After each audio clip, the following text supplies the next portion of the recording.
Alrighty. Yay! Yay!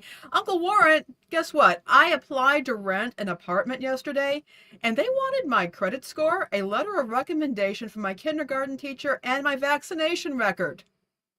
Yeah, well, that's nothing. I had to submit my horoscope, take a blood test, and provide sourdough starter as a security deposit. I guess we're going to be talking What a about world we that. live in.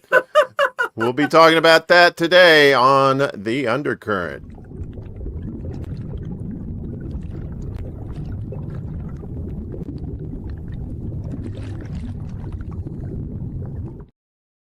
All right, welcome everybody to Welcome. the maiden voyage of the starship Of the Undercurrent. Undercurrent. Thank you all so much for joining us today. Just a quick shout out. If you are following on Instagram or watching this on Instagram, please understand that we can't see your comments as they're made on Instagram. I will try and check periodically, but obviously we're focusing on show notes and everything. So if you have a comment, you might want to hop onto YouTube or something, or Rumble or something like that. But again, thank you all so much for joining us today. We got a Yeah, lot of news. yeah. If we and if you can, if you let us know, we've been trying to deal with the audio situation, make sure our audio levels and stuff.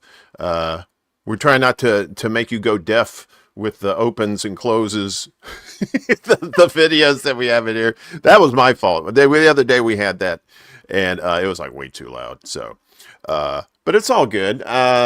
We got a lot of folks in there. Hi, Bella. Great to see you. Hi, Zalippa. We got Willie Bragg. We got Chuck's Intergalactic UFO Show. Thank you all so much for joining us. Yes, thanks. We're hoping this show actually does some good for people.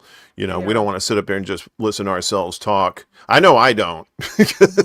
Hmm. I we had a little echo thing yesterday, and it was driving me nuts. But it was like unavoidable. But I was just like, I was hearing my voice, and I was like, Oh, I'm hey. so sorry, Uncle Well, no, Warren. it wasn't your fault. You were in a different location and all, but it was just that's my thing. And when I was in radio, it was the same thing. I couldn't you could hear yourself in your voice when you spoke, and I didn't like that, so I always turned the pot down on me on so I didn't hear myself. So I don't know. Maybe it's just I don't know. Maybe a self-deprecation thing or something like that. Yeah, we're live on our YouTube channel here on the Undercurrent with Laney and Warren, and also on my YouTube channel on Extra Bulla.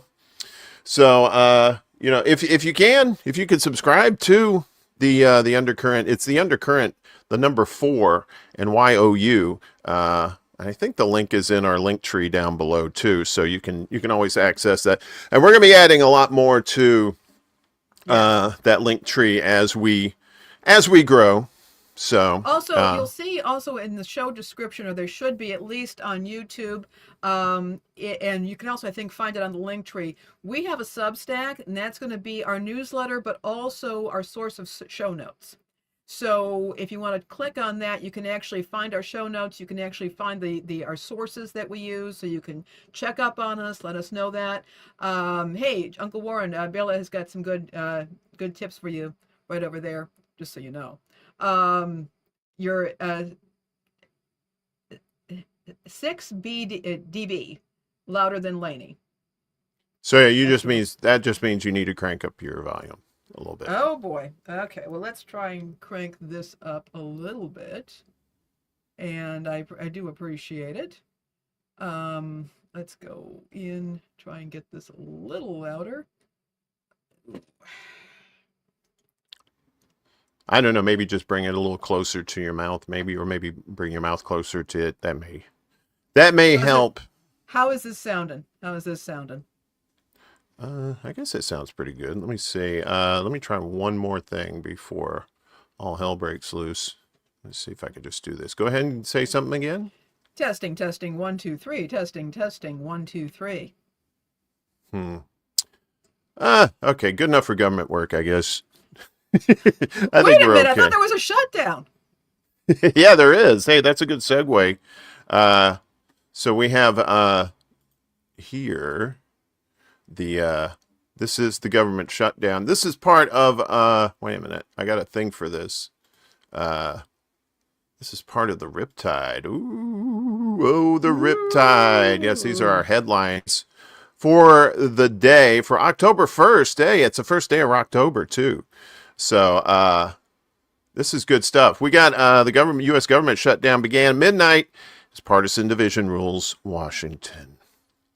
And there's always some nefarious reasons why they shut down the government, too, right? It's always some sort of control thing, you know.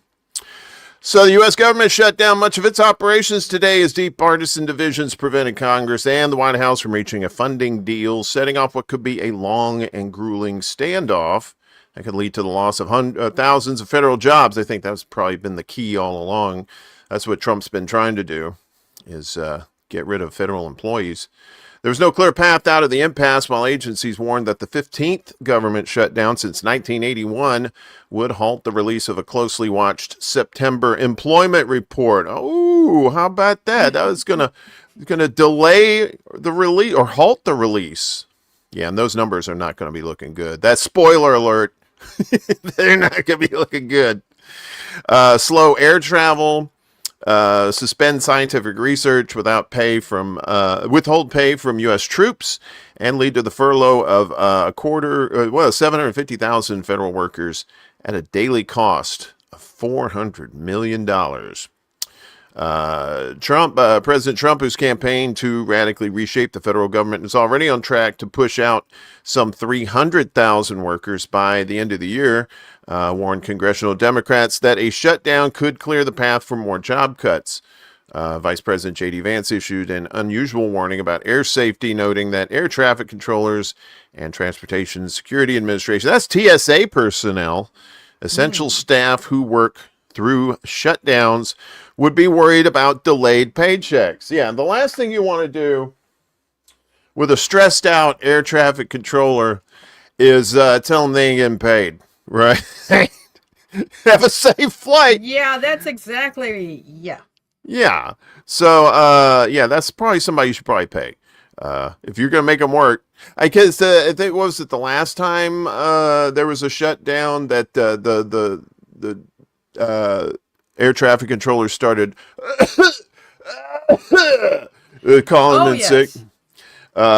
Yeah. So I'm pretty sure you're going to see that again. This is what the vice president said. If you're flying today, I hope, of course, you arrive safely and on time, but you may not arrive on time because the TSA and the air traffic controllers are not getting paid today.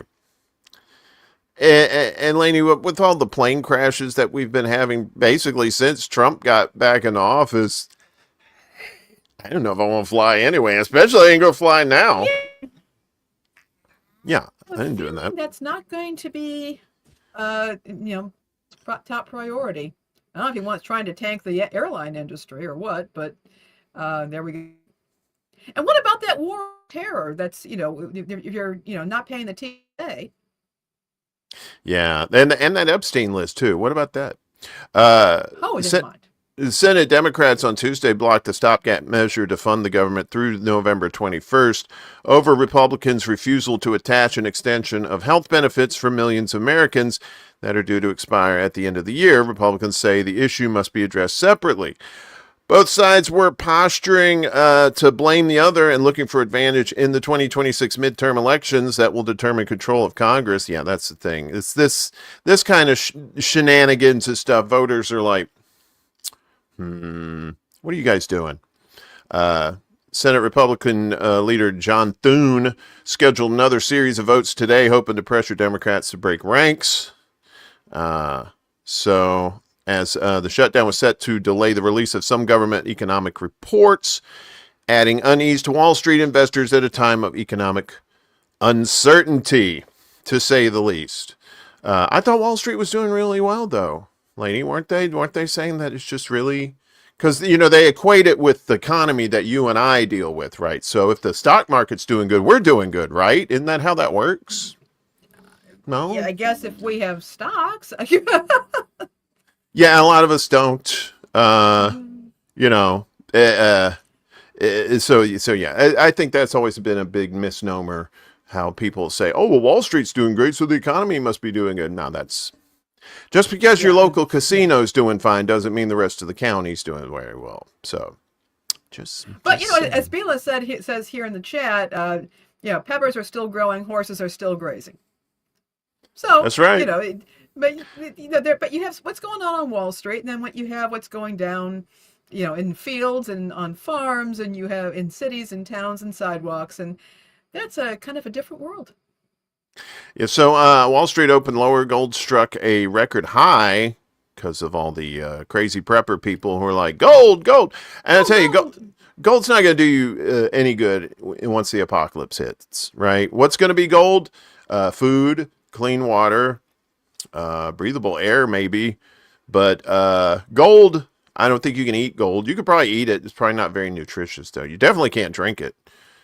Game of Thrones taught us that. Remember when they poured the gold down the dude's throat?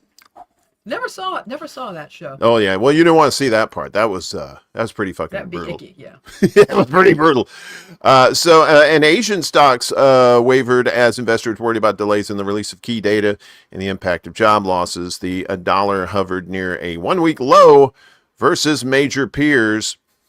All of these, we're not going to read the whole thing like I usually do on my other shows there, but I just want to give you a gist of this so we can talk about it too. Like we said, all these are going to be you can read these in full on our Substack. What is it? Is it the Undercurrent for you .substack.com? Substack, it's spelled, it's Undercurrent for you, substack.com. It should be in the description on YouTube, show description on YouTube. Yeah. Undercurrent for you, just the letter U, substack.com. And those links are there now if you want to read along with us. It's kind of like story time. Only these stories suck. So, so let's talk about the Democrats. Their focus on healthcare funding. They're under pressure from their frustrated supporters to score a rare victory ahead of the 2026 midterm elections that will determine control of Congress for the final 2 years of Trump's term. The healthcare push has given them a chance to unite behind an issue that resonates with voters, and I believe they're talking about the ACA, what is that called? The Affordable Care Act. I already I had forgotten about it, and I think we all forgot about it. We've been trying to forget about it. But let's get into the meat and taters. What happens now that a government shutdown is underway? So what happens in a shutdown now that a lapse in funding has occurred? The law requires agencies to furlough their accepted employees who include those who work to protect life and property. Of course, got to protect property. Stay on the job, but don't get paid until after the shutdown ends. So they're basically they're not working for free. They're going to get back pay eventually for this, but they ain't getting paid now. If it's a really short shutdown, like a day or two, they're going to be fine. But I think the last one, though, was like over a month. That was like 6 weeks, was it? Something like that? I remember it was, I was trying to get some stuff done, and it's like it was with the federal government, and it was just impossible. Yeah, so a lot of federal services that are non-essential will be non-functioning today, but I think like the courts, the IRS, a lot of that stuff they're going to be open. But the IRS was not. I mean, you mean there was some essential employees there, but for the most part, most work was not happening at the IRS. I was actually trying to get in touch with them, and couldn't do it. They weren't talking to anybody. There was no motion or anything going on. Well, probably so many people hate them that they're probably used to screening calls and going. The post office is still going though, because the post office has separate funding. Right. So, like your local stuff, like in your cities, like your DMV and stuff like that, those are still, because that operates more like city and state. That's not like federal stuff. Yeah. So now that a lapse in funding has occurred, the law requires to furlough their non-accepted employees. The White House Office of Management and Budget, that's OMB, not to be confused with OMD, Orchestral Maneuvers in the Dark, that band from the 1980s, Begins the process with instructions to agencies that a lapse in appropriations has occurred and they should initiate orderly shutdown activities. That memo went out yesterday. So the CBO, the Congressional Budget Office, estimates roughly, like we said, 750,000 federal employees could be furloughed at roughly $400 million daily. That's a lot of bread and cheese. So what government work continues during a shutdown? So FBI investigators, unfortunately, ICE is still functioning during the shutdown. Wrecking havoc everywhere, yes. Oh, yeah. Wasting people's time in downtown cities. FBI investigators, CIA officers, air traffic controllers, and agents operating airport checkpoints keep working. So do members of the armed forces. Those programs that rely on mandatory spending generally continue during a shutdown. So Social Security payments will still be going out. Seniors relying on Medicare coverage can still see their doctors, and healthcare providers can be reimbursed. Veteran health care also continues during the shutdown. The VA medical centers and outpatient clinics will be open, and VA benefits will be processed and delivered. Burials will continue at VA national cemeteries. So will the furloughed federal workers get paid? Yes. So in 2019, Congress passed a bill enshrining into law the requirement that furloughed employees get retroactive pay once operations resume. So like we said, they'll just get the back pay once, or, like if this is over before the regular end of the pay period, I guess it's gonna, it's gonna do that. It's gonna, be there on time anyway. While they'll eventually get paid, the furloughed workers and those who remain on the job may have to go without one or more of their regular paychecks, like we said, depending on how long the shutdown lasts. What's up, Willie? Good morning to you. Hopefully you're doing well. Okay, we probably hide that there. Service members will also receive back pay for missed paychecks once federal funding resumes. And yes, the post office is unaffected. It's an independent entity funded through the sale of its products and services, not by tax dollars. So when the post office is selling you stuff, they're trying to take care of themselves. So get you some stamps. Enjoy yourself. You can't get stamps at post offices anymore. What?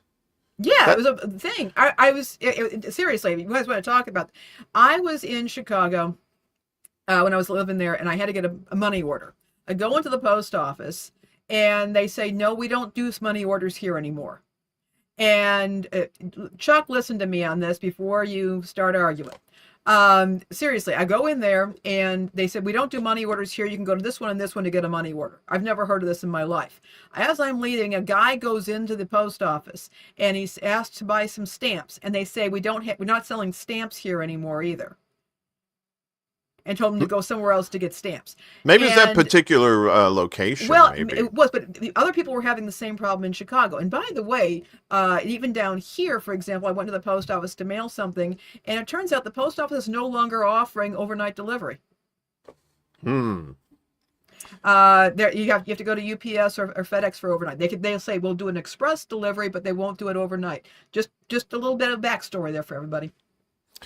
So what's going to close during this thing? So all administrations get some leeway to choose which services to freeze or maintain in a shutdown. During Trump's first term, he worked to blunt the impact of what became the country's longest partial shutdown in 2018 and 2019. Tuesday, Trump threatened the possibility of increasing the pain that comes with the shutdown. And there's the shit that he's talking about. Nobody really cares about that. Each federal agency develops its own shutdown plan. The plans outline which workers would stay on the job during the shutdown, which would be furloughed. In a provocative move, the Office of Management and Budget has threatened the mass firing of federal workers in a shutdown.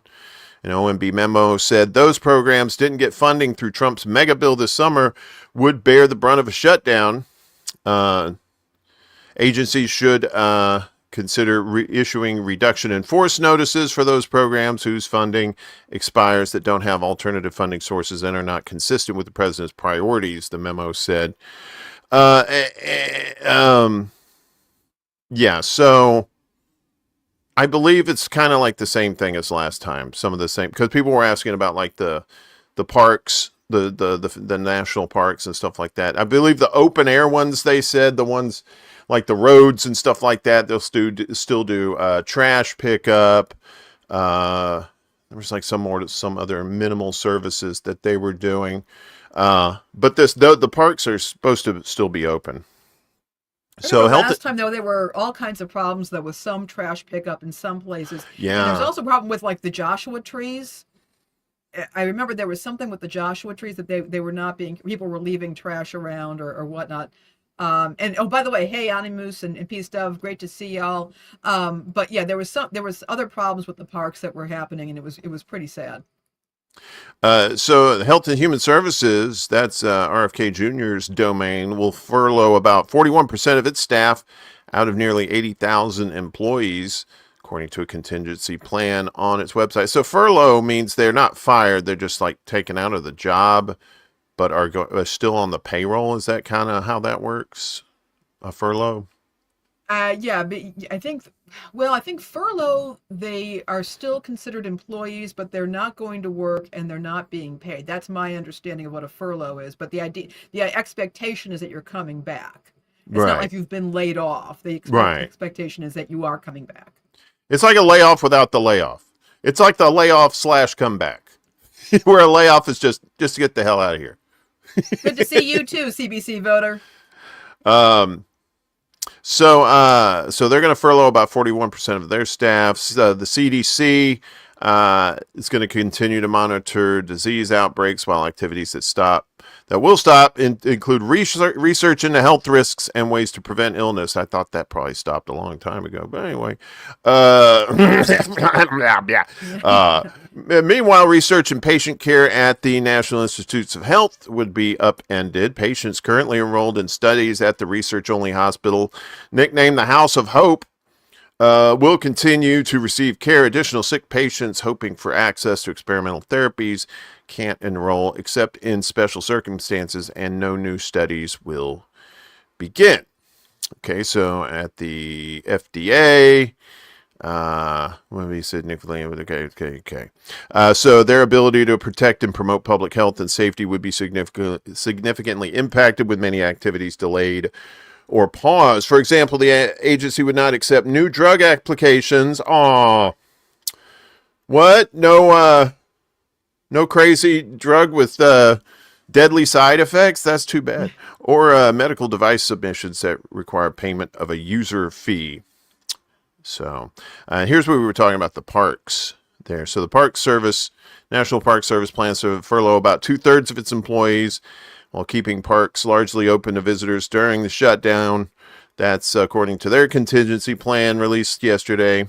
So park roads, lookouts, trails, and open-air memorials will generally remain accessible to visitors. A lot of those are just kind of like self-serve type stuff, things in the park anyway, unless you're getting like a tour from a park, guide or something like that. I think those things are probably not going to happen, but you're on your own in the parks. Bigfoot's got open season on you. And here's a bit about not Joshua Tree. There was an off-roader mowing down one of the namesake trees at Joshua Tree.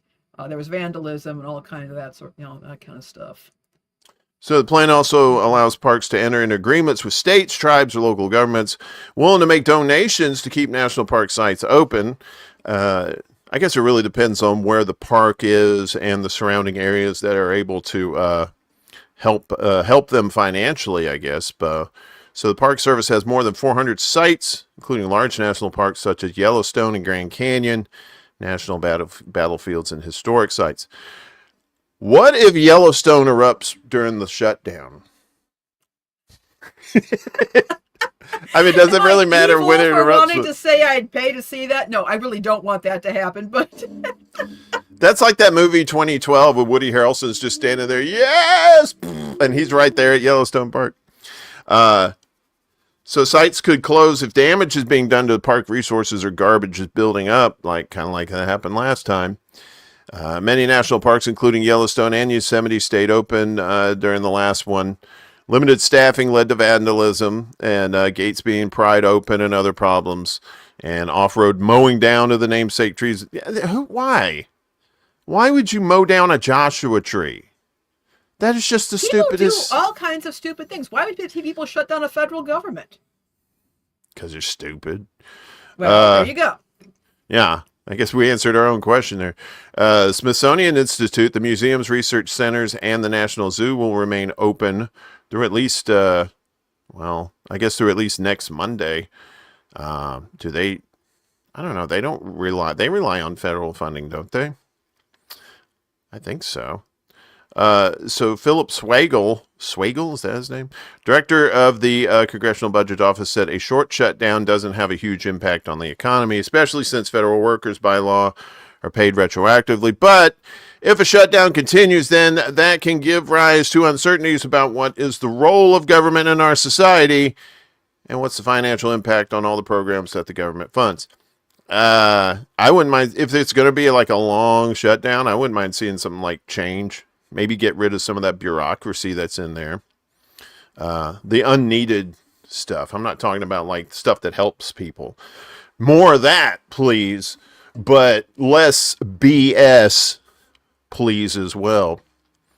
So, yeah. And then we told you about the markets and how they're dealing with this. So, yeah. So, this shutdown is it really it just seems to me more like a scare tactic kind of thing. It's a pissing contest between two parties that nobody likes. And you're like, what do you got? What kind of political games do you think they're playing here? I don't know. Hey, Tom, good to see you. Good to see you, friend. Hey, Tom. And yeah, they're playing around. It's designed as a distraction, perhaps. We got other considerations, and now we can blame both sides. I hate that phrase, by the way, both sides, as if there are only two sides in American politics, which is simply not the case. If we had a parliamentary system, we could express a little bit more nuance, but hey, here we are. This is, it's distressing. It really is distressing to also see, troops being put into American cities. We're going to talk about that later, but right now, there's federal money for what the executive wants, or in this case, the party in power wants. But there isn't for the rest of us. Yeah. And that's usually the case. And they're willing to play with the lives of federal workers. One thing that people have pointed out is when you go after the administrative or the regulatory state, when you go after these agencies, you're going after the agencies that employ a lot of people, giving them still very solid benefits and pensions, which have pretty much kind of are not really in the private sector anymore. And also these federal or regulatory jobs have been the stepping stone for many people of color, for women, people with disabilities, into solid middle class careers.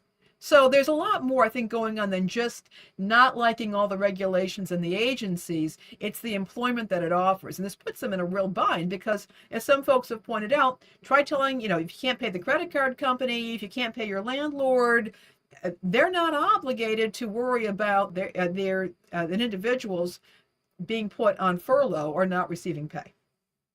Yeah, exactly. So to nutshell it, it's basically, if it's short, it's like a few days, you really don't have anything to worry about. It's probably just business as usual. You may get a little inconvenience at some of your federal offices that you need to go to. But, if we were talking about weeks and weeks and weeks, particularly with the federal the federal workers in the TSA and your what do they call them? The people in the towers. God, I just said it. Air traffic controllers. Yeah, your air traffic controllers. Those are the people you want to keep happy. Right. Now, I Yeah. know, I remember back in the 80s when the air traffic controllers went on strike and Reagan fired them all, remember? Yeah, Yeah, I that remember was that. Yeah. yeah, that was a good idea to Yeah. bring in less experienced air traffic controllers. And I think I don't have the numbers in front of me obviously, and I'm just kind of guessing, but I'm assuming there was more uh, airplane problems during that time where you had like midair collisions and stuff like that. That's the thing. That's why you want people who know their stuff at the helm of these jobs, because you know you're talking about literal lives in the air. So Yeah. anyway, so we'll keep an eye on this We will.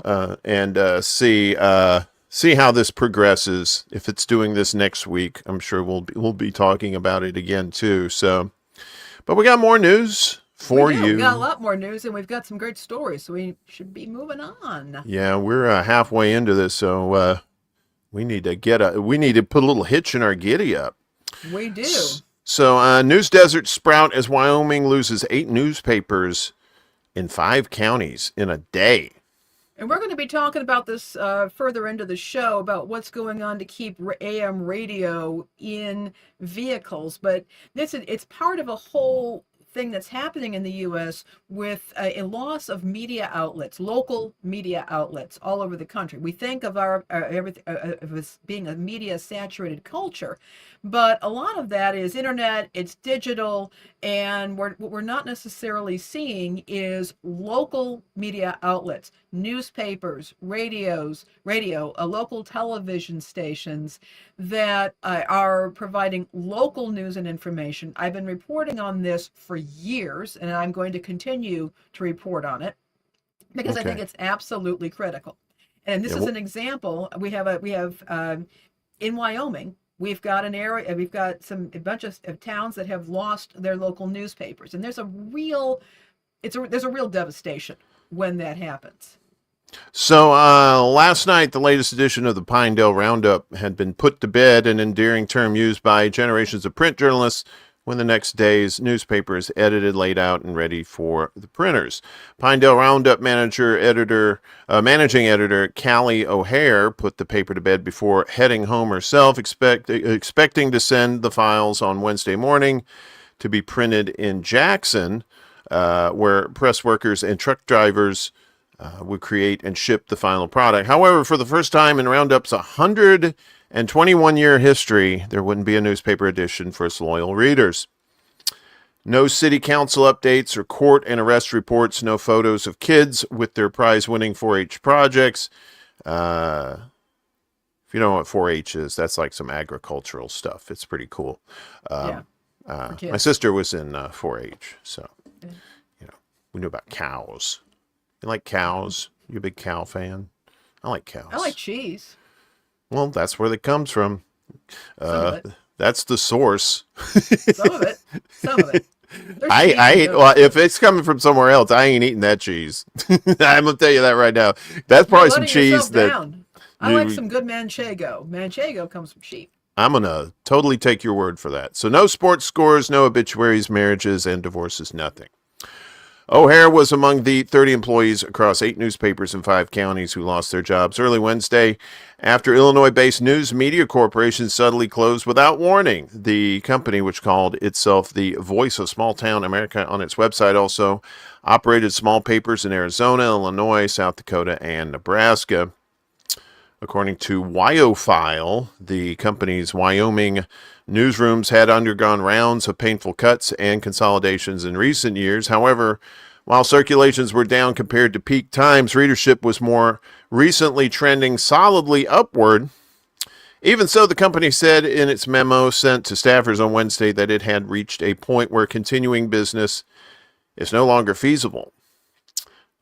We're all grieving, said O'Hare, who was in the Roundup's downtown office wrapping up what she could before leaving on Wednesday. She had heard that sister papers had already turned off the lights and left their keys behind.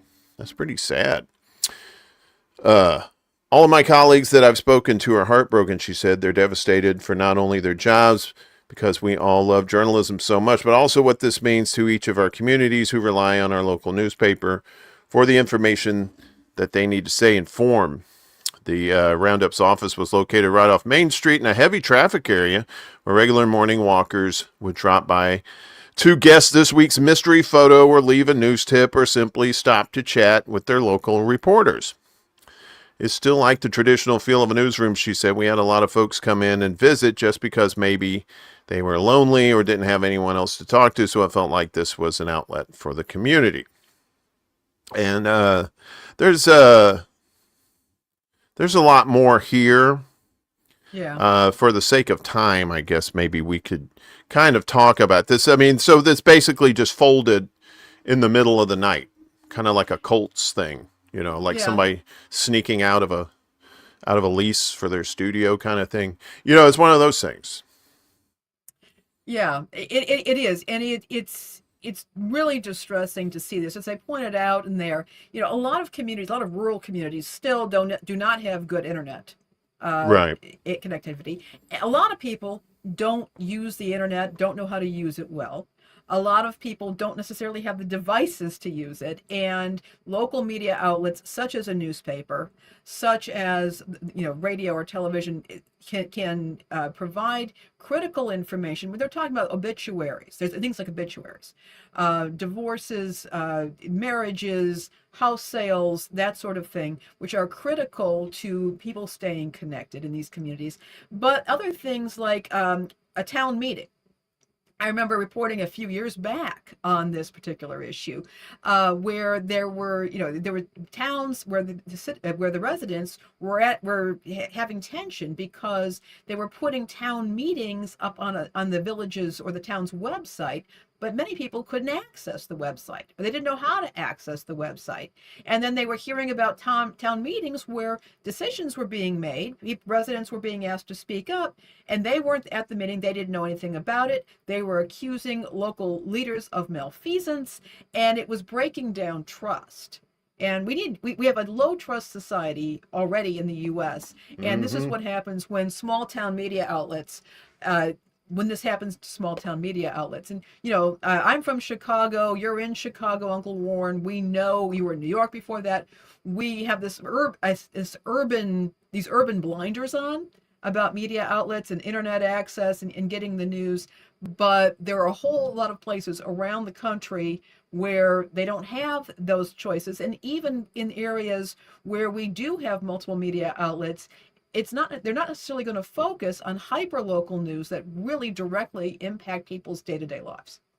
Right. Yeah, exactly. And I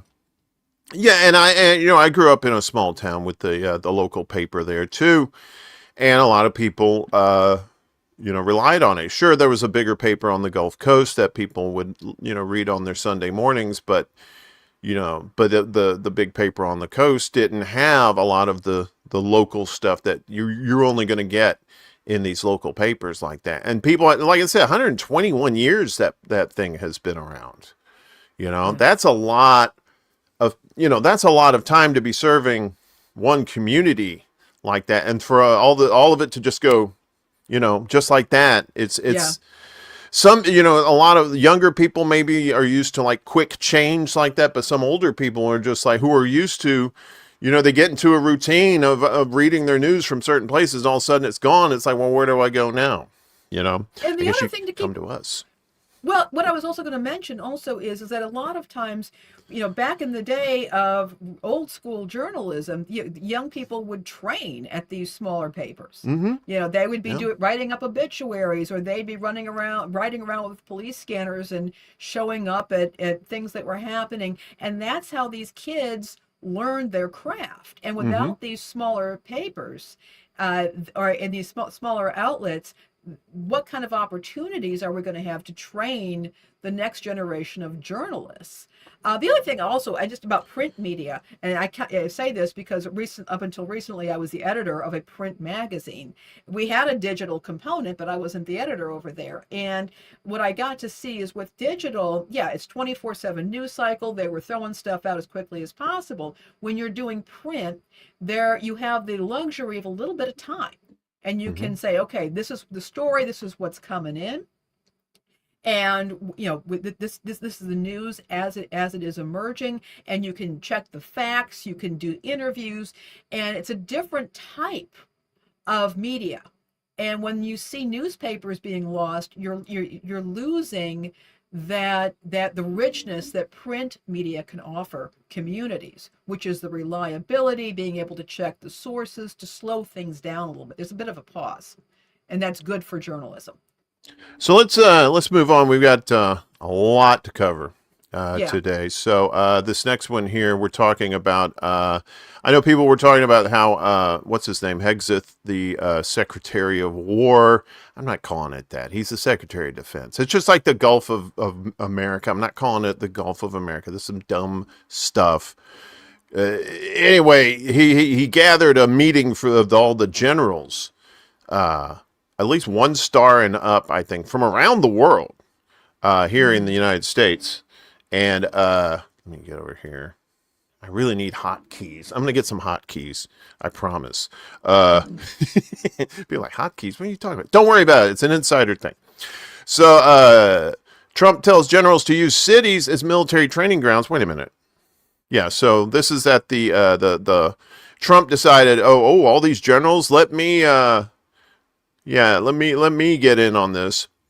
So Trump told hundreds of senior military commanders yesterday that the country is under invasion from within and that they should use American cities as training grounds to target domestic enemies. Remarks that drew warnings of encroaching fascism as the president expands his invasion and occupation of U.S. communities.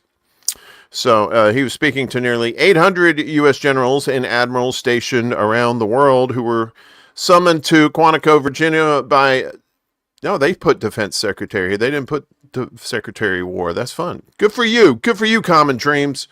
Summoned by Pete Hegseth for a highly unusual assembly. Trump told military leaders they would be used against the American people. They're vicious people that we have to fight, the president said, referring in this case to critical journalists whom he called sleazebags. Just like you, we have to fight vicious people. Mine are a different kind of vicious, he said. Trump then said that cities run by the radical left Democrats, San Francisco, Chicago, New York, Los Angeles, are very unsafe places. And we're going to straighten them out one by one. Just like you did D.C. You know what happened in D.C.? They were there for 30 days, and then the Republicans in the House just said, we're done. That's what all this is like, mostly bluster, right? I don't think the troops in Los Angeles actually did anything. I think they were just like, I don't know why we're here. But he goes, this is going to be a major part for some of the people in this room. He continued, this is a war too. It's a war within. And that's what, this deal with Venezuela, they're trying to do regime change there. They may say they're not, but they're trying to do regime change there. Blowing up the boat. I read an article, turns out that there was a lady saying her husband was a fisherman and she was on that boat and he never came back. And they never checked the boat for drugs. They never checked the boat for weapons. They just blew up the boat and went on their merry way. And that's here in what's called our backyard, I guess, right? So, referring to Hegseth, Trump said, and I told Pete we should use some of these dangerous cities as training grounds for our military. Why? Why would you want to have training grounds in urban cities unless you're going to have urban warfare? And it's not just against, the baddies. It's going to be against everybody who opposes this. And that's why people need to rise up now and stop this business before it even gets started. Responding to this, Noreen Shah, Director of Government Affairs at the ACLU's Equality Division, told Common Dreams that when Trump said the enemy within, he meant those who disagree with him. We don't need to spell on how dangerous the president's message is, but here goes. Military troops must not police us, let alone be used as a tool to suppress the president's critics, Shah said. In cities across the country, the president's federal deployments are already creating conflict where there is none and instilling profound fear in people who are simply trying to live their lives and exercise their constitutional rights. Our country and democracy deserve far better than this. So Trump also said during his speech, only in recent decades did politicians somehow come to believe that our job is to police the far reaches of Kenya and Somalia, where America is under invasion from within. That sounds like some paranoid, delusional stuff right there. Yeah, and you're sending people in against your own people. You're going. This is happening in American cities. It's not going off to far off countries, and they're not defending the city from an outside invasion. It's from within. They're using the language. The language here is being very carefully chosen. Right. To disorient people and to set people against each other. Well, and there's been enough dumbing down of the American people to where this kind of stuff would actually work. Yeah. Probably about 20, 30 years ago, people would see right through this, but now it's just like there's so much information out there, you don't really know what to believe anymore. So he turned his attention to radical left lunatics that are brilliant people, but dumb as hell when it comes to common sense.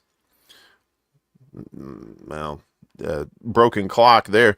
Falsely accusing the previous administration of opening U.S. borders to Venezuelans after the country's government emptied its prison. Yeah, so all this propaganda bullshit that he's talking about here. He said D.C. was the most unsafe, the most dangerous city in the U.S., and to a large extent beyond, whereas their crime was going down in D.C. and in some of these other cities too. So it's not a crime thing. It's a fear thing. It's a, look what we're doing in the big cities. If we can do these in the big cities, we can do these anywhere kind of situation, right? So he said we're going into Chicago very soon. He said, although Operation Midway Blitz is already underway in the city. Although I haven't seen any troops around here, but I haven't been downtown lately, so I don't know. And now he wants to go into Portland. And I was reporting on this yesterday. They're fighting back there. He ordered troops to invade Portland, despite the city ranking 72nd in violent crime in the U.S., according to FBI data. Again, it's not about crime. It's about control, right? Yeah. Or at least the appearance of control. So in an apparent moment of doubt, Trump asked during a Sunday NBC News interview, well, wait a minute, am I watching things on television that are different from what's happening? Recounting how Democratic Oregon Governor Tina Kotek asked Trump to not deploy federal forces to Portland, Trump said during Tuesday's speech that unless they're playing false tapes, this looks like World War II, your place is burning down. But I was listening to Kevin over on Black Bear News yesterday, and he's talking about Portland too, and he said Portland is not nearly as bad as it's made out to be on there. And I think what they're doing is they're taking small pockets of cities and showing what's going on there and saying this is what's happening all over the city. And that's just straight up cherry picking and propaganda. So, yeah, so amid small scale protests in Portland over Trump's authoritarian ICE crackdown, Fox News aired a report conflating video footage from 2020 protests against the police murder of George Floyd with the recent images. Anti-ICE protesters have burned an American flag and set small street fires in Portland, but no structures have been burned down. Trump also said that any anti-ICE protesters who throw objects at federal vehicles or agents can be met with unlimited force. So you're gonna come after regular ass citizens with like live ammunition. That's what unlimited force sounds like to me, right? That's what it sounds like to me too. Yeah, because what are they doing now? Tear gas, rubber bullets, unlimited. I mean, this language is very deliberate. Mm-hmm. It's very open ended. Like it's intended to make you think the most outrageous things, right? There's no specifics there to ground you in reality. Right. So. Critics swiftly pushed back on Trump's suggestion of using American cities as military training grounds. Congressman Seth Moulton, a Democrat out of Massachusetts, former Marine Corps combat veteran who served multiple tours during the U.S. invasion and occupation of Iraq, said on Twitter that today's speeches by Trump and Hegseth were weak portrayals of leadership by two small, insecure men. The U.S. cities should never be training grounds for the military, Moulton added. There is no enemy from within. The reputational and operational damage being done to our military will take years to undo. The Democratic Association of Secretaries of State said on social media, this is authoritarian, unconstitutional, and a direct threat to our democracy. Yeah, and I think they've already filed a lawsuit in Oregon against Trump, and these other cities are just going to do the same. It just seems like Trump knows that he's not going to be able to get away with this stuff, but he likes to stir the crap anyway. He knows it's going to end up in court, and he's just rolling the dice to see if one of his judges that he appointed is going to rule on the case or not, right? And sometimes that has been the case. And yeah, this could be testing. It could be testing. Okay, let's try this out, see what the response is, and then make decisions from there. It's not just the courts; it's also the people. Right.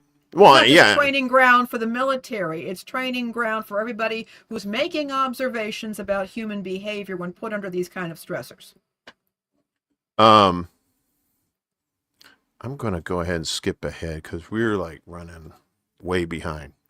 We are. It's our first show, folks. We thank you for bearing with us. Yeah, I mean, a lot of this stuff is kind of evergreen. We can talk about some of this stuff next week too. But I did want to go into this about the Goodwill CEO. Oh Lord, yes. Okay, a little bit of background on this, folks. You may have been hearing lately out of corporate America this idea of skills-based hiring. It's a way of saying, look, you guys don't have to go into massive amounts of student loan debt just to get an education that you may or may not need for a job that people did not need that education for just a few years or a few decades ago. And so we're going to make a point of skills-based hiring rather than whether people have a degree. This does not address, of course, the issue of student loan debt or the way it is structured or managed in this country. It doesn't talk about the rising cost of higher education or training in this country.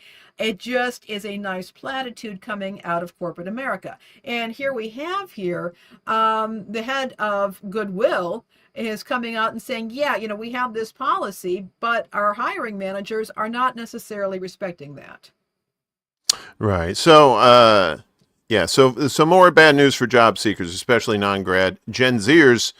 Just because an employer claims it's ditching degree requirements to recruit more diverse talent, that doesn't mean its hiring managers are actually doing it.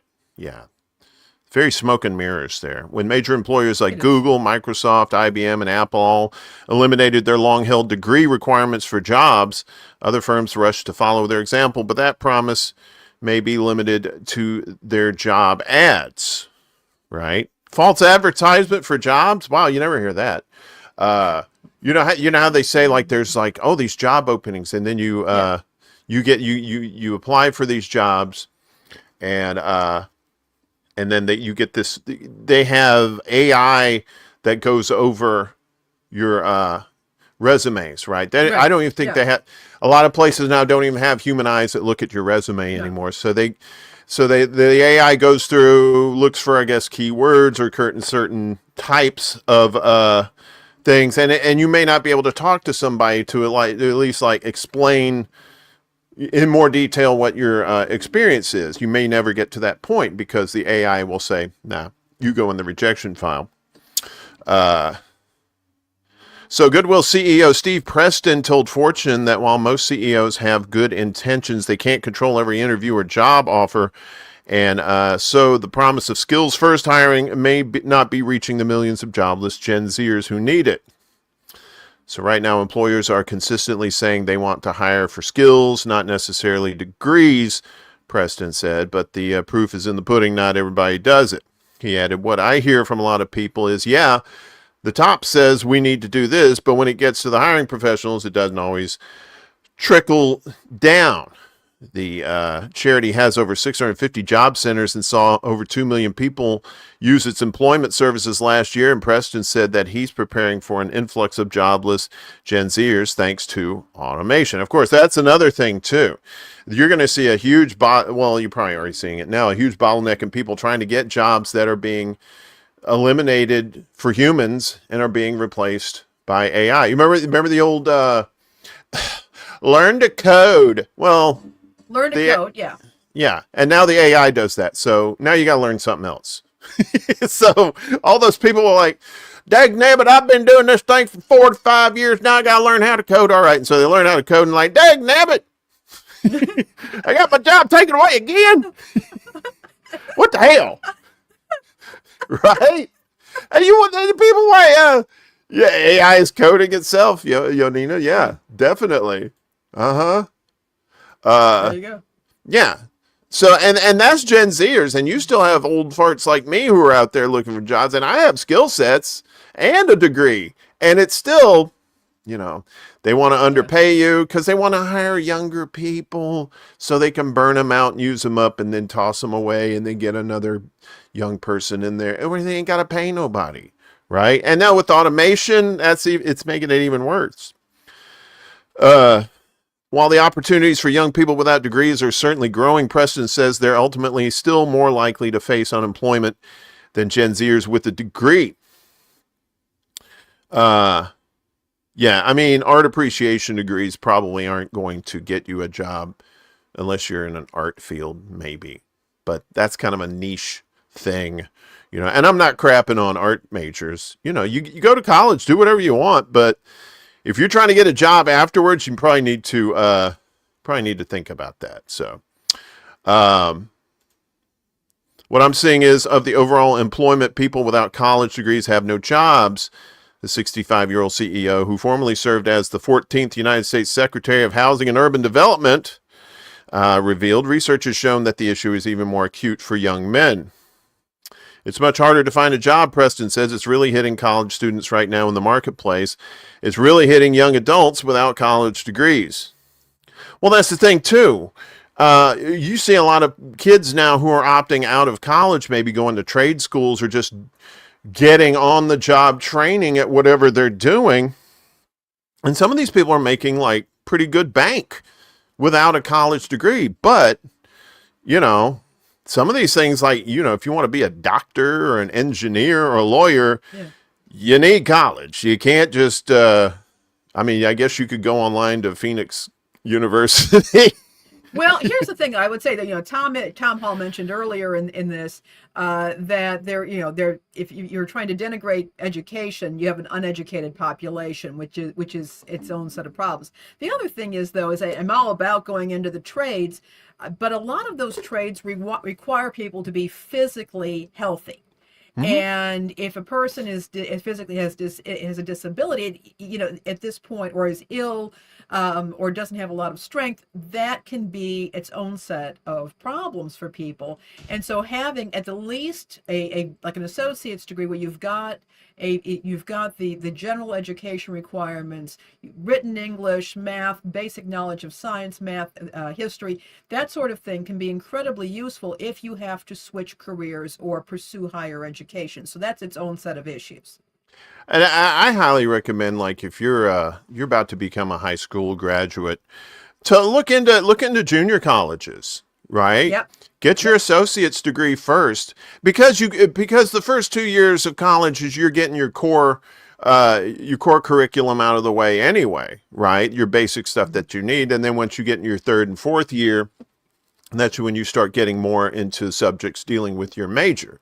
Right. But another good thing about these junior colleges, or community colleges, as they're probably called now, is they do have trade schools built within them. Yep, they do. And because I remember I went to Mississippi Gulf Coast Junior College, Perkinston campus, down on the beautiful Mississippi Gulf Coast, and they had trade schools within. Yeah, so you could go there, get your 2-year degree, get your core curriculum out of the way if you were moving on to a 4-year college. Much less expensive than going to a 4-year college right off the bat. And like I said, and during that 2 years, you may decide you want to do something as a trade rather than going a full 4 years. So it gives you time to figure out what you want to do with your college career, I guess, right?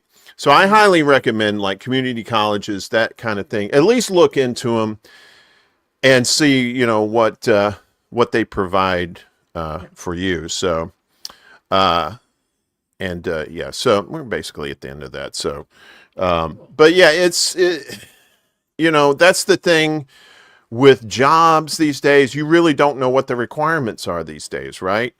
If you're an older person, do you put your college graduation date on there? Because they can look on that and Hmm. see that when you graduated college and say, wow, this is an older person. I can get away with ageism without getting in trouble.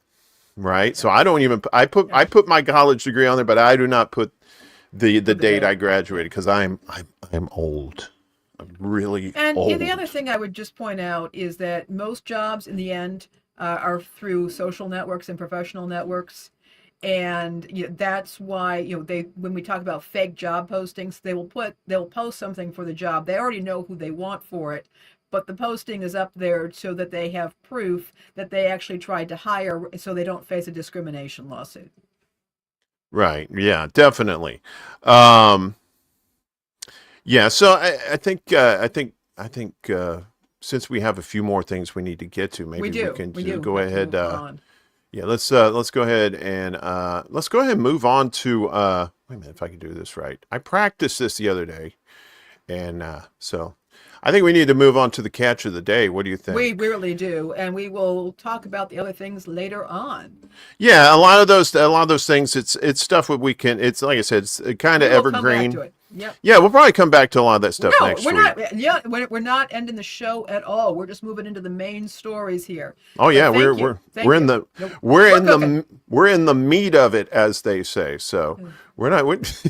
I love how Yonita's like, "Don't go away. I just got here. I love you. No, no, no, no. No We way love is you too, ending dear. the We show. do." We love you too. You're fantastic. So yeah, All this is right. it's the catch of the day, Lainey. You want to talk? Get us started on this? All right, so I like to read The Economist. It's one of my favorite. Hey, Desert Manis, I love The Economist, and I really love their perspective and the breadths of stories. And they came up with this story, and it's about New York City, but it is a story that I've been following for a while, and it's all over the. It applies to the entire country. So New York City already has very strong tenant protections. They're actually increasing their tenant protections, and they're making it even harder to evict people from rental housing. Now, evictions are bad for society. They wreak all kinds of havoc with people's credit, their ability to obtain future housing. So everybody, including landlords, usually want to avoid evictions. Nobody wants to have to go through the eviction process. And I want to point out to folks here, a lot of people think that an eviction is when your landlord kicks you out.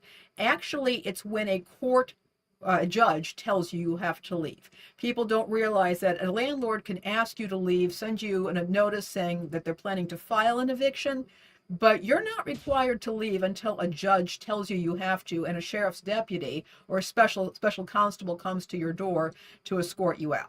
So I want people to understand that. People don't understand their rights in these situations, and you need to know about them. In the Substack show notes, I do have a resource document from FindLaw, which gives you some background on that. And again, you should be contacting your local tenants group, the State Attorney General office. Your city may also have special protections for tenants. That's a segue there, but I just wanted to mention that to folks. But one of the things that's going on, and what the Economist is pointing out in New York, and this is happening in other areas as well and has been happening, is some of these very strong tenant protections are actually making it harder for people to obtain rental housing.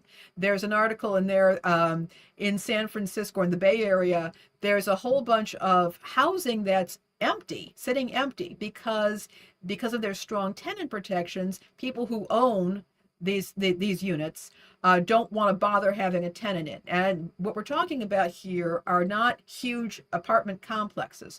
We're talking about single family homes or small buildings where you have 1 to 4 units. The owners of these small rental properties, 1 to 4 units, 70% of them are independent owners. They're called mom and pop landlords. They are not big corporations. They are not big slumlords. They are they're individuals and couples that just that have an extra space or an extra property somewhere, or they have a small building. 70% of those mom and pop operators also manage their own property, so they don't even have a separate management company who's handling all this. So they have to be very concerned about who they bring in as a tenant. And some of these tenant protections sound great and can be great if you're dealing with major corporate landlords. They're not necessarily, however, going to protect the interests of a small-time landlord against a tenant who's acting in bad faith, such as somebody who comes in with no intention of paying the rent, or a tenant who is cooking meth in the unit. And yes, that happens. That's me. I'm the tenant. I love me some meth cooking. Come on, what's yeah. And so what can happen here is that it can make it very difficult for a landlord to get a tenant who's acting in bad faith, who is refusing to pay the rent, who is refusing, who is damaging the unit or harassing other tenants to get them out. And what is going on is they're saying, we're not even going to bother with this. And either they will simply leave their properties empty. They will sell that property to a corporation that might knock the property down and put in a larger building, which isn't necessarily a bad thing in terms of expanding housing in the area, but in some cases can make it more difficult for people to get into those units. Because the other thing that landlords will turn around and do is say, okay, we're going to create higher standards for tenants. So if a person has ever had a criminal record, if a person has ever had an eviction, if a person is self-employed or unemployed, if a person is on benefits, they may not rent to them because they are concerned about the trouble of getting them evicted. And I wanted to point out that there are other approaches that can be used. And as Wesley Donaldson says, one thing that they can be doing is expanding, building more housing. I think there's an Axios article in there. I think it's in San Francisco. They're talking about taking all that empty office space, which actually there's quite a bit around the country. Post-pandemic, people have been working from home a lot more. They can take that office space when possible and convert it into residential housing. And that would add more housing to the housing market and could bring down those rents. There are other approaches as well, and I wanted to point these out to folks. Some areas have landlord-tenant mediation programs. And again, check out that Substack with the show notes in there. And there's been a great deal of success with community mediation programs that can prevent evictions from even happening. These are third-party mediators that will bring together tenants and landlords who are having issues and will work out, they will mediate the conflict. In some cases, they can work out a payment plan, or they can adjust expectations on both sides. In other cases, what they can do is, if the tenant needs to leave, they can broker the situation so that the tenant leaves without having to go through the eviction. The landlord doesn't have to go through the eviction. The tenant does not have bad information on a tenant screening report or on their credit report, and tenant has a better chance of getting a rental in the future. So that's one option. Another option is something that they're doing in Oregon for people who have low income, is they will actually have a training course. They have a program where people get training in landlord-tenant law, in budgeting, in money, in expectations. They help these people put together a portfolio, and these folks go to landlords and to house management companies. They can show that they've been through this training, they've completed they have a certificate, show that they have an understanding of what it is to be a tenant. They get copies of their tenant screening reports. And then what they also do is, landlord, if the tenant is unable to pay their rent or meet their obligations, they will actually guarantee a payment to the landlord for a certain period of time. It's not quite a co-signer situation, but the landlord has less risk, and it's an initiative to provide rental housing. So I'm bringing, this is a complex issue, as everybody has pointed out. As Tom is saying here, Chicago corporate landlords set income minimums at 3 to 4 times the cost of rent. Some of them, they have these sky high credit scores. Some will not rent to you if you can't document your income, which can be difficult, say, if you are self-employed or between jobs or you're a student. There are all kinds of situations that can make it very challenging to get rental housing. And while I really would like to see housing considered a right, abolishment of corporate landlords, housing should not be a commodity. I would like to see that, but I think it's important that we note that some of the solutions to this, or some of the so-called tenant protections, can make it easier for tenants who are currently in rental housing, but very difficult for those who are seeking it. And that there needs to be, in addition to structural change, which I'm all about, there needs to be alternative programs such as mediation, such as guarantees for tenants, and other options such as that. Says Laney is pinging. Is that some sort of all right, what is she pinging? Peace Dove, let me know what you're talking about there. You sound fine to me. I know, maybe pinging is like some sort of like young urban thing. I don't know. Is that slang? Is that like it's like street slang? Are you pinging? You mentioned meth a while ago, so I was like, maybe that's what he was talking about. Maybe. No, I don't know. Or maybe you're pinging because you're throwing out this mad knowledge that the kids are eating up like Tide Pods over here. Sorry, I don't think the Tide Pod, that was like a couple of years ago, something like that.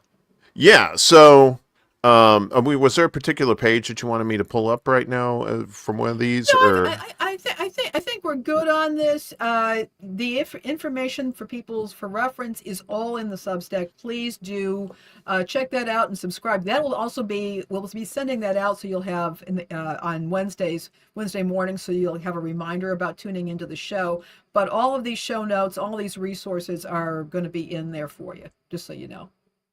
Guys, is Laney's mic a little loud? I'll bring it back down a little bit. So I think you're okay. Because sometimes it sounds good to us, and then when you put it out on the air, it's just like, ooh. Yeah, we're doing our best with that. Thank you for letting us know. Yeah, this is we had a practice run the other day, but we didn't really go over like stories and stuff like that. It was more like getting the technical stuff down. So okay, all right, cool. Desert Mana says not loud at all, so we just pump this up just a little bit. Okay. Warren is pinging with that haircut. There you go. I know, right? I do it myself. Yeah. You know, the last time I went to a barber? Guess the last time I went to a barber. It's set for cardioid. I think it. Well, in any case, thanks for letting us know, Chuck. We'll work on it. Thank you. No, yeah. It's she's using the same settings from the other day. Let's not get nitpicky about it. No, we'll work on it though. We do appreciate the feedback. Absolutely. Yeah. So in New York they were doing, and once when the pandemic was hitting and people were leaving the offices, right? And they were working from home. And then once the pandemic was over, there was a lot of, I don't want to go back to the office. So you ended up seeing a lot of people using these temporary office spaces, or just working from home, and a lot of commercial office space downtown in Manhattan was going vacant. And they were losing money, and they were getting to the point where they were trying to force employers to make people to come back to the offices, right? To fill these things. So, but there was talk about, I don't know if Mamdani has mentioned this in his campaign or not for New York mayor, but converting commercial office space in Manhattan to residential, right? Because you have in New York, you have NYCHA, their New York City Housing Authority, and what they've been doing, they've been building these buildings, residential buildings, where it's a split, right? Like you have like your more wealthy people with the upper levels or whatever, and then people who were who had vouchers, housing vouchers and stuff like that, would get part of the housing too. But it was one of those things where if you had if you were what is it called? I can't remember. It's what it's called when they give you a housing voucher. It's like some number thing. Anyway, I want to say 4-H, but that's the agriculture thing. But what it was is people were being you couldn't go out the front door. You had to go out the back of the building if you were a low income person in these buildings. I remember that, yeah. Yeah. And it was just, It was bad. Now, the one thing that we know is that in Chicago, they were talking about doing this.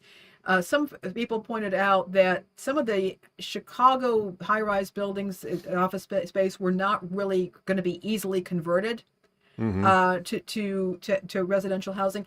I have to say, I worked in the Merck for about 5 years. I was not working for the Merck, but I was in one of their office suites.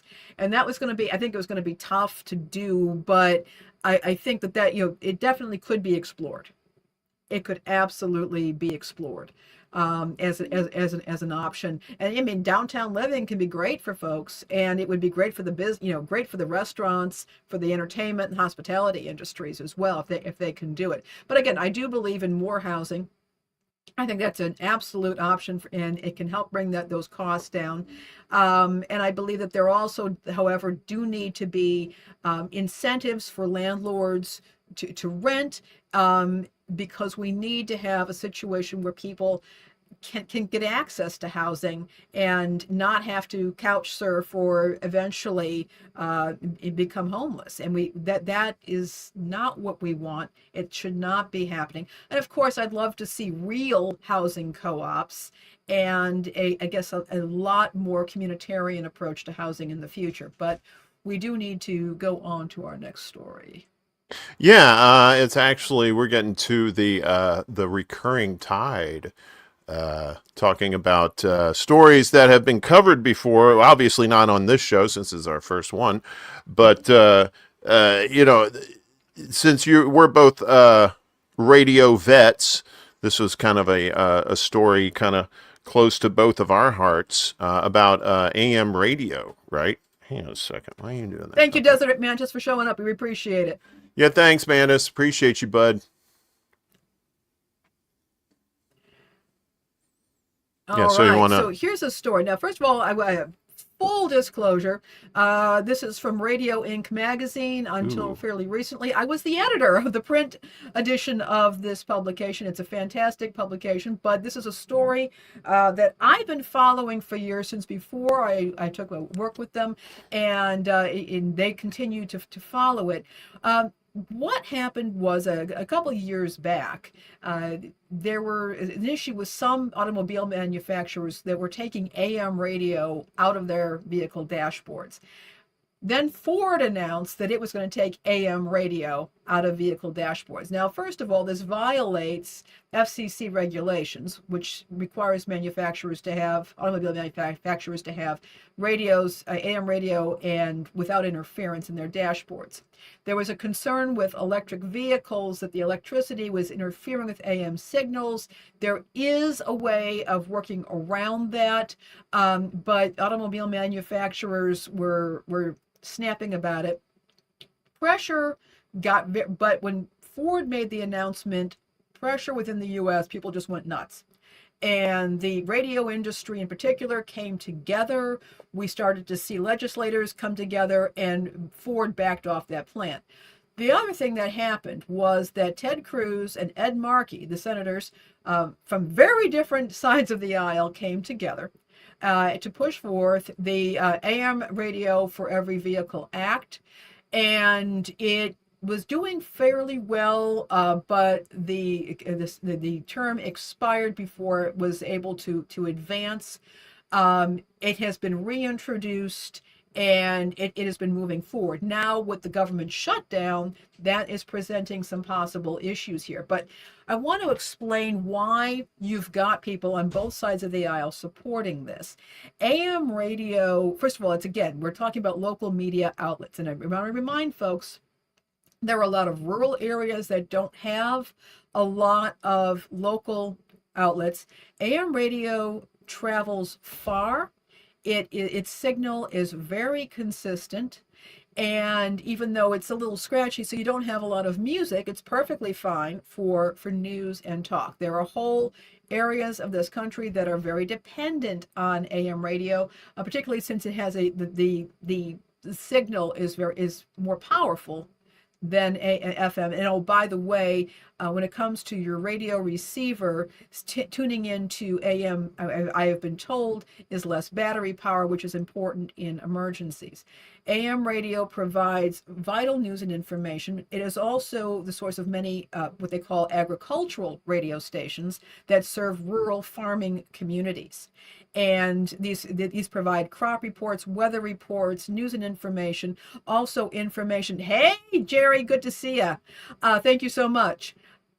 What it does is it brings this news and information, including information of impending weather disasters, to these rural farming communities. And in fact, just checking something out here.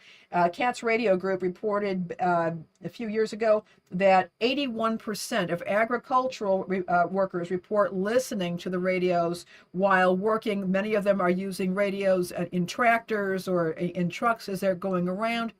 And again, in a time of increased weather activity, that can be very critical to safety. So keeping AM radio in vehicles, particularly in rural areas where there is not internet reception, poor FM reception, is very important for public safety and the information that working people need to go about their jobs. There is also the fact that in the U.S., we have an emergency alert system. Part of that is what's called the primary entry point system. And that is a bunch of radio stations. I think there's 77 now. Throughout the country that have been hardened against disaster. And what I've been told is that this can mean that they're located in underground bunkers. I've actually seen some of the insides. They have meals ready to eat. They've got separate ventilation systems. Their transmitters are hardened against a possible EMP attack. And so they can continue to function to bring life-saving news and information to communities around the country. The key thing to keep in mind is that the vast majority, and I want to say it's between like 73 or 74 of those stations, are AM. So when you eliminate AM radio from vehicles, which I will tell you right now, will eliminate AM radio in general because the stations will not be able to sustain not being able to reach drivers. I'll just tell you that right now. That you're eliminating the backbone of this critical emergency alert system. So this is ill thought out plan by car manufacturers. I strongly support and advocate for keeping AM radio in cars, in which is what FCC regulations also require. And this is what's going on right now. It is making its way through the legislature. It's moving forward. I'm hoping that it does get signed up. And again, this is bipartisan. But I want people to know about this. We've got information in the Substack for what you can do from the National Association of Broadcasters, from what you can do to support keeping AM radio alive in communities. Just to remind people about the difference between AM and FM transmissions, right? So FM is more of like a line of sight kind of thing, right? Yeah. And whereas AM is kind of similar to like ham radio, doesn't it?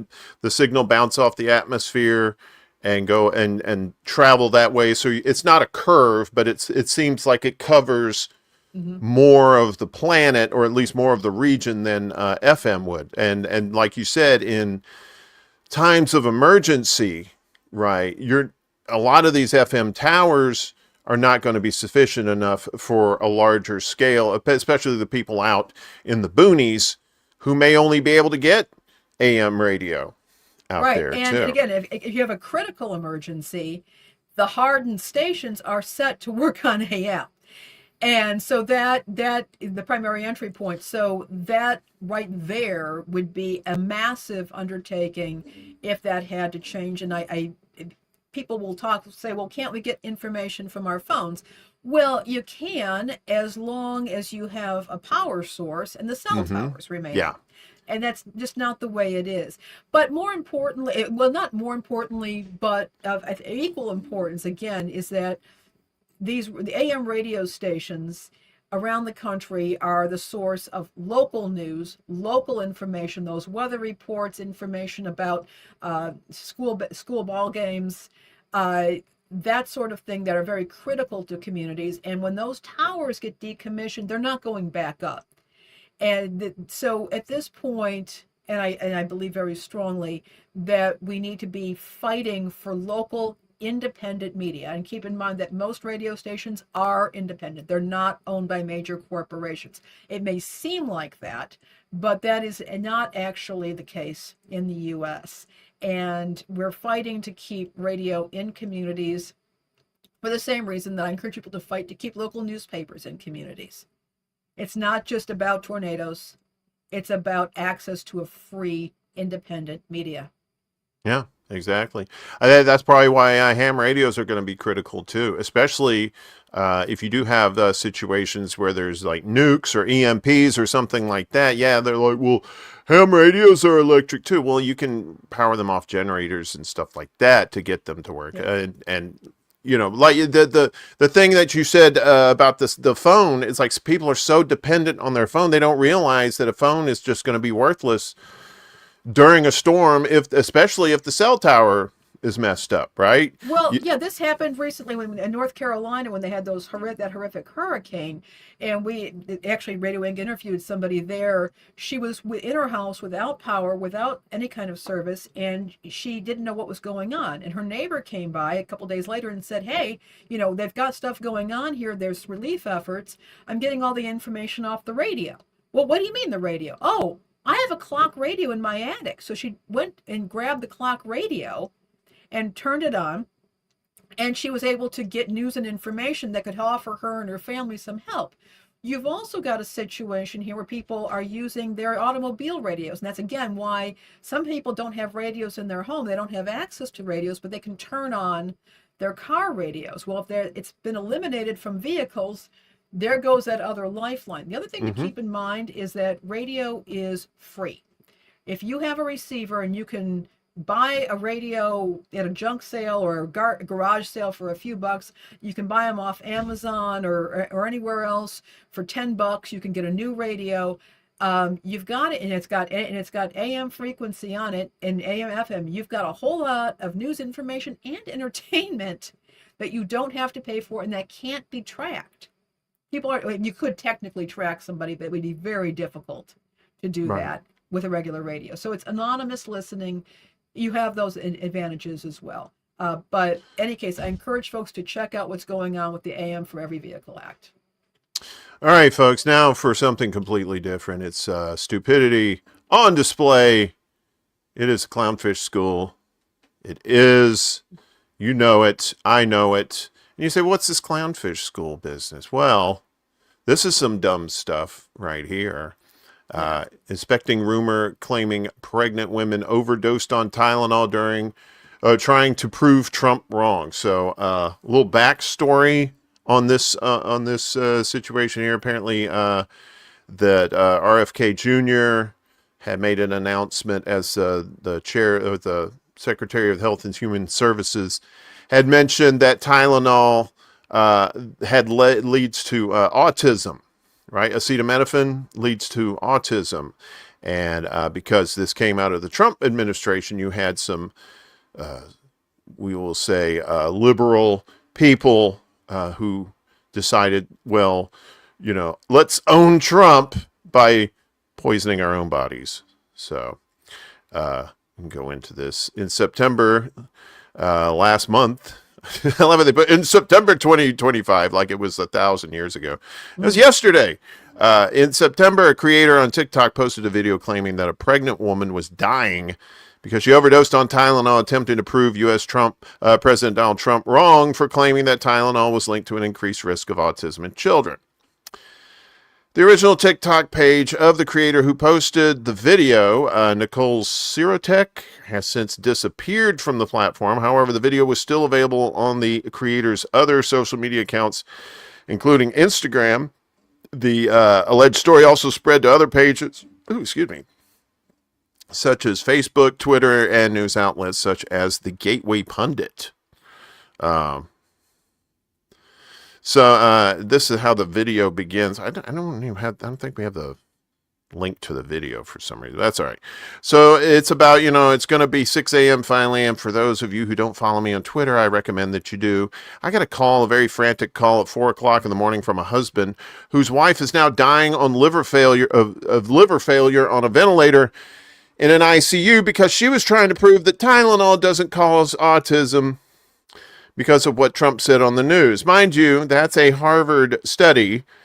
Now, whether or not you believe the Harvard study or not is not the issue here. The issue is that she's somewhere between 23 to 25 weeks pregnant, and she overdosed on Tylenol, and she's going to die. She's not going to come off that ventilator, and the guy got my phone number from somebody. Somebody gave it to them. So this story was purely anecdotal. Despite dozens of other platforms sharing the claim, Serotech did not provide any evidence that the events she described transpired.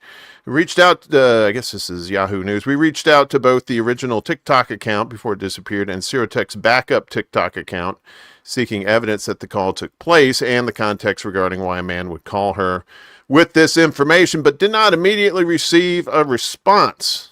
So I guess they're going to update us on the story. They also reached out to the American Frontline Nurses, which Serotech founded and of which she serves as executive director. They had not of this writing heard back from the organization.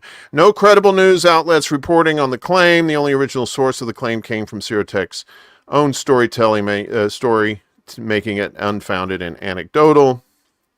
But apparently several hundred people die every year in the U.S. due to overdose from acetaminophen.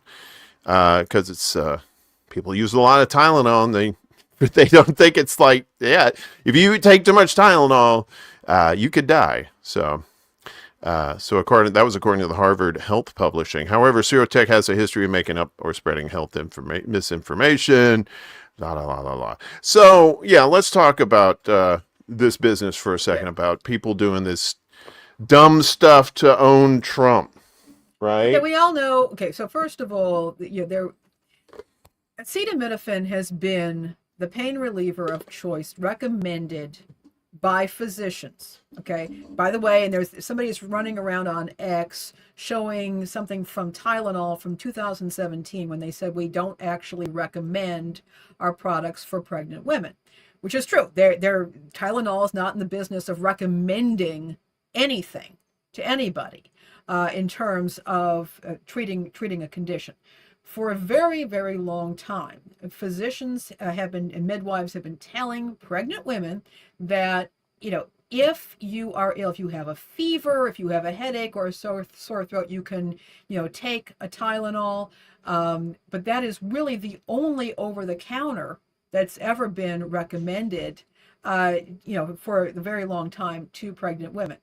Some of these studies showed a potential correlation between taking Tylenol and autism, but it's important to note that is the pain reliever of choice. So if a woman who is pregnant has a fever, which by the way, high fevers can cause serious problems in pregnancy on their own, or is in pain or is ill and needs some kind of relief, that is what she is going to be taken. So there's going to obviously be a correlation there. Whether it is a cause has not yet been proven. But the whole thing while we're calling this clownfish school is not about the claims of Kennedy or Trump.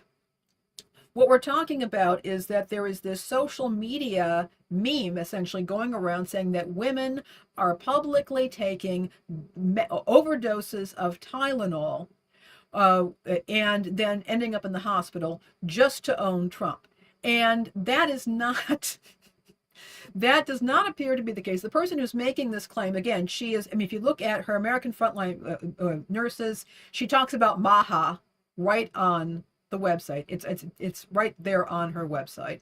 The other thing to keep in mind is that, why is a man whose wife is dying calling her about somebody taking about his wife? And if she overdosed on something, there could have been many other reasons why somebody would overdose. And also keep in mind that these so-called TikTok videos of women deliberately doing this, staged. People stage videos all the time. Yeah. They do. Now, again, Tylenol has, and any drug that you take is going to have side effects and possible consequences. Tylenol, particularly, and alcohol do not mix. That has been established, and there's even some controversy about just how little you need to be drinking with Tylenol to actually cause an adverse effect. That is absolutely the case. But the idea that there are irresponsible women going around chugging down Tylenol simply to upset the current administration, there isn't evidence for this. And I want to point out, folks, just because you see a video or a photograph online doesn't mean you have the whole story. And I don't know why anybody should have to explain this to anybody, but we know people set this stuff up just as rage bait. Yeah, a lot of people trying to get attention. I mean, they did the same thing when Trump got reelected. I even made a parody liberal outrage video about Trump. I was like, ah! And then I was just like, man, whatever. But that's the thing. They want to show their friends that they're outraged. And look at me, I'm making a wild ass out of myself. And the thing they don't understand is it's just like with boycotting stuff. Like I remember, what was it? They boycotted Harley Davidson, right? And this guy, he owned a Harley. He had already bought the Harley. He owned this Harley, and he's sitting there shooting it with a gun in protest to Harley. And like, dude, no, that's not how. Just don't buy it. That's the thing, right? And if you don't like Tylenol, there are other pain medicines that you can take. There was one thing I saw, I can't remember what the article was, but it mentioned something about how autism has been around way longer than Tylenol. So where they're getting, go ahead. Yeah. I just think, again, people have pointed out, Pisto's making this point. Her mom died from cirrhosis of the liver from Tylenol overdoses. Yeah, that's absolutely the case. And that's why no over-the-counter medication, it should be treated casually. Right. Nobody wants to do that. It's just that Tylenol has been the over-the-counter pain reliever or fever reducer historically recommended to pregnant women by physicians. Again, Tylenol, the manufacturer of Tylenol, doesn't recommend anything. They're not in a position to do that. They're not doctors. They're not pharmacists. They're a drug maker. But in this particular case, if there's a correlation, I think to tease out a correlation is going to be difficult. I'm sure it could be done, but they would have to tease that out. And by the way, there is something else that is correlated with rates of autism, and that is older men having kids. So I mean, I mean, and again, that doesn't necessarily mean there's anything genetically wrong with them. It could be that men who are on the autism spectrum marry later in life. I mean, there are a whole bunch of different things that are going on here. But in this particular case, we've got this public outrage. Everybody got jumpy. So then content creators got jumpy and jumped on it and created these rage bait videos, which in my view are really not helping matters. No. Well, again, it's just, that's like people wanting to bring attention to themselves and virtue signaling, that sort of thing. I think that's another thing we can do without is the virtue signaling. I think it's time we need to have some, I mean, we need some plain talk when it comes to stuff like this. We don't need, the people clutching their pearl. Oh, my laws. Yes. Like, oh, no, that's the thing is it's like everything, and everybody's built differently too, like, like P Stuff was saying, his mom died from cirrhosis of the liver from a Tylenol overdose. Some people, and I'm not saying this is P Stuff's mom's case, but some people, they don't understand that this is a drug that you're taking. Just because you can get it over the counter, and just because everybody and their mom basically takes it, doesn't mean you have to, you can't take it for granted, right? Like any medication. Goes for herbal remedy. And it goes for herbal remedies as well. You have all these teas and things that are generally regarded as safe, And that's why they're sold everywhere. But again, there are drug interactions with teas. There are drug interactions with food, like pineapple, or no, grapefruit. Grapefruit. It does interacts with certain drugs very badly. So there's a bunch of different things that you can put in your body, and there can be issues. And that happens with everything. Yep, definitely, definitely. Yeah. You know what? I say that, and we haven't done it yet. So I've talked to Lainey about this, and we decided we wanted to, like I do on my morning show, we like to end this show with a little something fun for everybody. Yes, you get the news that you can use, and hopefully that all this information today is going to be beneficial to you and yours, but you need a little levity at the same time too. So apparently in California, have you been to California, Lainey? I have. Yeah, I lived out there for a while, and there are thug squirrels out there. Thug life, right? They got the little joint sticking out of their mouth, and the sunglasses, the 8-bit sunglasses. I always love those memes. Blum, blum, blum, blum, blum. It has thug life on the side. Well, apparently there's some terrorist squirrels in California. Very mean squirrels. Yes, very mean squirrel terrorizing California neighborhood. So let's get into this. Residents of a California neighborhood are warning other locals to beware of a, quote, very mean squirrel that has sent at least 2 people to the emergency room. Holy shnikes. Maybe this is what Trump was talking about, bringing this full circle. Maybe this is the terrorist that he's talking about. He wants troops in the cities because of these squirrels. He may be onto something. Jonah Heblack, a resident of the Lucas Valley neighborhood in San Rafael, said she was taking her morning walk recently when the squirrel attacked her leg. It clamped onto my leg. The tail was flying up here. I was like, get it off me. Get it off me. I don't want to touch it. Heblack told KGO TV. That's KGO TV on the West Coast. Another resident, Isabel Campoy, said, I think maybe they're going after these people because of their weird last names. She said she and her daughter were attacked by the rambunctious rodent while walking.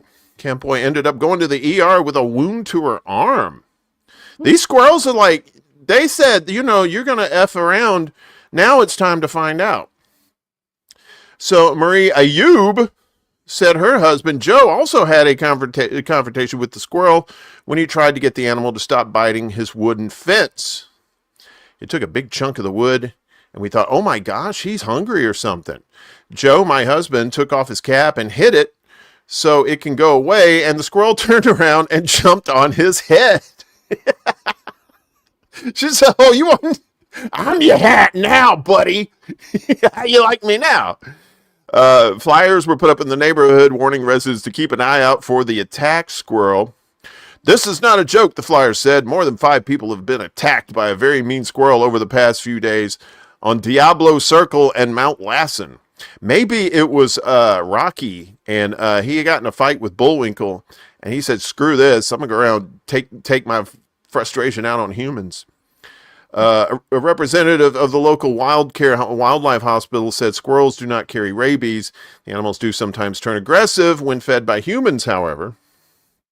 So maybe this is news you can use. Don't feed squirrels because they may get angry. Okay. Uncle Warren, though, we got a problem at my place. So we got a bird feeder out front. And there is this squirrel who just steals the food. And we've done everything we can to keep the squirrel out of there. And I think finally we put like a little reverse dome on it so the squirrel would slide off, but he learned how to navigate that. So now we've taken to putting like a thin layer of like cooking oil over it so he slides off. I mean, this has just been... Yeah, you got to, I mean, squirrels, I've always found squirrels to be cool. I never had a problem with squirrels like when I've been in a park here in Chicago or in New York or LA or wherever, or even down south. I'm an ally of squirrels, and and I think they know that. They read my squirrel newsletter, and I think so they don't mess with me. But I can understand other humans that they don't trust. Like maybe they want food, and this one's chewing on a fence, thinking, "Wow, this is the worst food I've ever seen. Let me get on this guy's head, and mess him up there." Fun stuff out of California, right?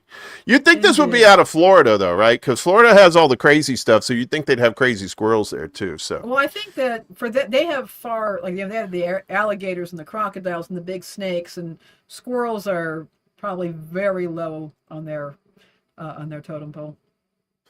They're not interested. They're just not going to be that interested. give the squirrels some nuts, Laney. They're hungry too, and climate change affects their food source too. The trees are dropping. That's nuts. A good point. That's a good point. Oh, also, once I spoke to an exterminator, and he said that one of the things that he does when he's in a neighborhood is he looks around at the squirrels, because the squirrels compete with rats and mice for the food sources. So if you see fat squirrels, the rats and mice are also getting fed, and they're less likely to invade homes. When you see a thin squirrel, that means the animals are starving, and that's when rats and mice will try and get into a home. That's what he told me. Yeah. Well, that makes sense. I mean, in New York, you would see that in the summertime, right? You wouldn't see like rats in the house, right, or in the apartment buildings. But then once winter came, and their food sources outside were starting to dry up, that's when you start seeing little mice come in, little chewed holes in the walls and stuff. Ugh. Not a fan of. I'm not a fan of undomesticated rats. You know what I'm saying? Because it's not that they're not cute or anything. It's just you don't know where they've been. You don't know what kind of. Very, very low. I've seen some city rats. You've seen some right behind Ann Sather's down in Lakeview, because they throw out all the the dried up cinnamon rolls at the end of the day, and I saw rats out there the size of dogs. Yeah. Yeah, that's about how it is in New York, too. They had just these huge... I saw one time a rat chasing a cat. No lie. And the rat was almost as big as the cat. And I think the cat was like, "What the hell, dude? Why are you you're supposed to be tiny, and I'm supposed to be like batting you around and stuff like that." No. That rat said, "Those days are over." We're taking back everything, so... All right. What a great show. Well, did you enjoy yourself? Great. I had a great time. I want to thank everybody for your feedback. Check out our link tree. We have email if you want to get in touch with us by email. If you have suggestions, you have ideas for the show, things that you'd like us to see us cover, please let us know. Also, again, that Substack that has links to our stories that we use today. And I also, again, if you subscribe, then you'll get the notice about the show. But obviously, if you're on YouTube, hit that ring bell button, subscribe, and hit that ring bell button so that you'll get notices as well.